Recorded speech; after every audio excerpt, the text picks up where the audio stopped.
So they have these things that help cyclists up the road in Trondheim. Kind of strange to actually see street lights for once, because it's been light all the time so far, and this is the darkest we've seen it for about a month. We made a friend. It's so sweet.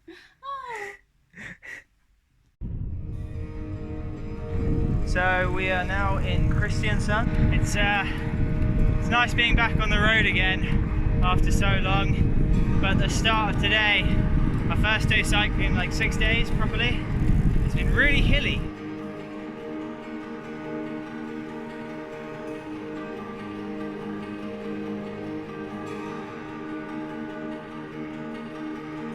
I've heard about this place so much, and I've been to Norway lots of times, but never had the chance. I've never been to this part of Norway, so seeing Trondheim, Kristiansund, or Kristiansund actually, because it's a Kristiansund in the south, and the Atlantic Road, that's quite special for me. There are 2 tunnels that don't allow cyclists, and the only other way around is a 60-kilometer detour. So I think what we're going to try and do is hitch a ride on one of the camper vans or something that we've seen driving past, and if that doesn't work, then we'll try and look for a bus. And on top of all of that, I'm finding today quite hard for some reason. I'm feeling a bit homesick, I'm getting tired really quickly, so yeah, just kind of a bad situation. We've been offered a lift in this camper van by a lovely couple, Sved, Olav or Gunhild. Yeah. And they have saved us like a day and a half of travelling and a lot of stress. We are now walking to some caves, climbing up here with them.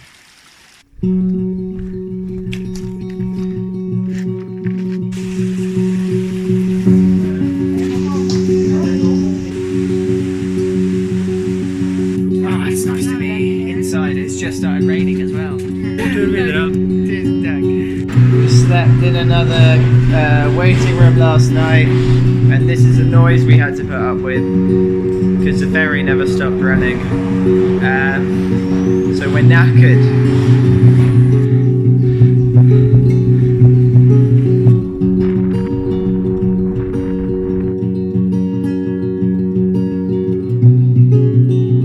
That is the first sign we've seen to Oslo. How does it feel, Miriam? Unbelievable. Fantastic. But 337 kilometers to Oslo.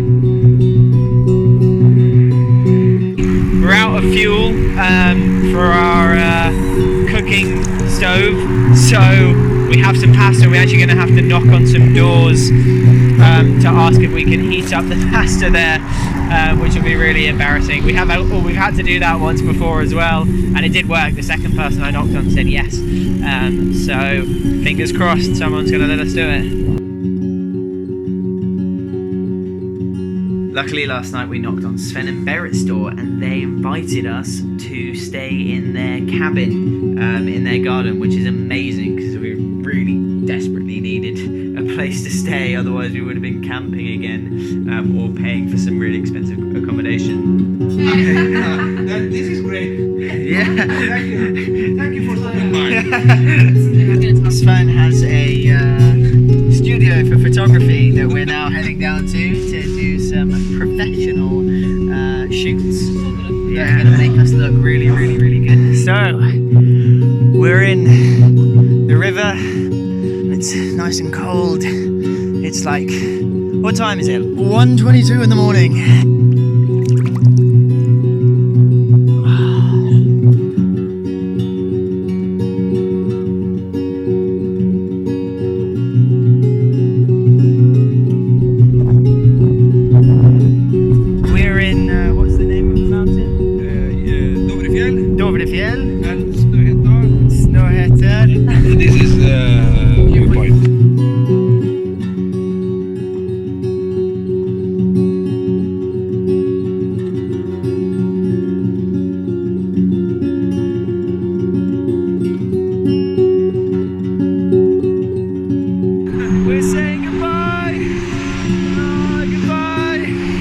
Okay, so it's really raining now. How you doing, Miriam? Yeah, really good day to be back on the road. Hopefully by the time we get to Vinstra it will have calmed down a little bit. I've broken out this waterproof for the first time on the trip. It's doing really well. Miriam is soaked, even her shoes. Yeah, so this is great. My helmet is dripping.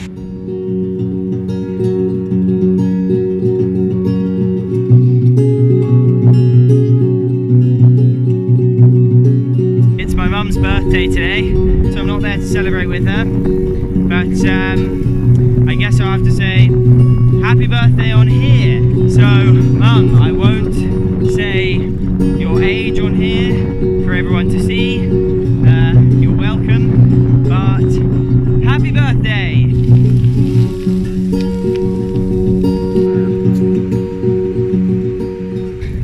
I made a friend cycling.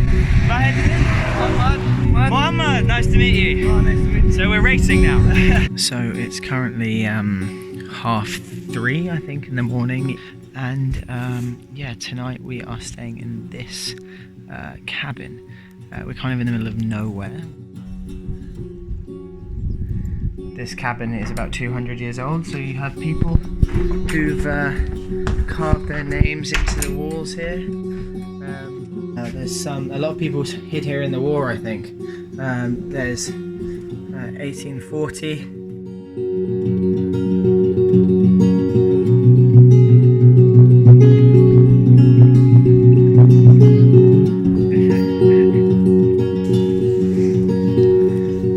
We've got some fans.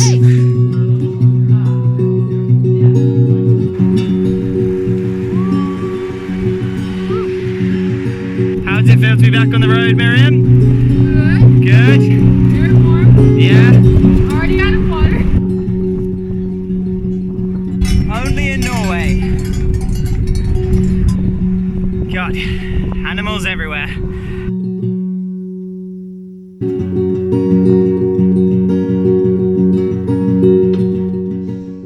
When I go up a hill like this, I find it really hard to get out of the habit of taking regular breaks, which really slow you down. You just have to set little goals for yourself in your head, and then once you're there, set yourself another goal. I'm sure that some people find that easy, but for me and for us, I think that's actually part of the reason this trip has taken so long, because we started in the north in some pretty mountainous areas, and we were just taking breaks all the time.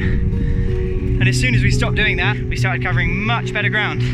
So that's easy for me to say now, because we know that tomorrow we don't have to do any biking. We're stopping in Oslo for a while. So yeah, I say I'm getting out of the habit of taking regular stops, but part of that is easier because I know I have a rest day tomorrow and the day after probably. 1,500 kilometers on the road, and there's our first sign to Sun, which is where my grandparents live. 46k. Woo! Oh, I can't believe we're getting this close. This ride is nice. Man, this is such a good feeling. I can actually see my grandparents' house through the trees across the water there. We are so close. This is just the best feeling. It's been a really hard start to the journey, starting in Norway.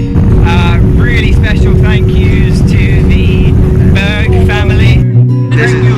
Yes. All of my family. Hello. Hello world. We've had us stay with them for like 3 nights. The Sargheim family, who had us with them for 2 nights.